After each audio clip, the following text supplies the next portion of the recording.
يومئذ بجهنم في عبادي وادخلي بس نحن نستقصد شخص محدد مش حاضر. لا نترك ولا بالله العلي العظيم.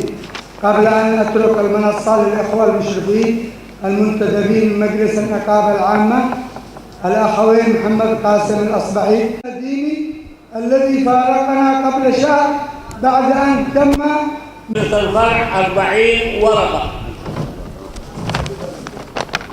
وأيضا وإقرار القائمة النهائية للمرشحين. 15 فتح باب الترشيح لعضوية مجلس. لحظة يا جماعة، كثرة الاحترامات شوية. أرواح لبن عيسى طه الدور. السلام عليكم ورحمة الله وبركاته. اجلس يا أستاذ عبد الرحمن، خليك جالس معنا، تفضل.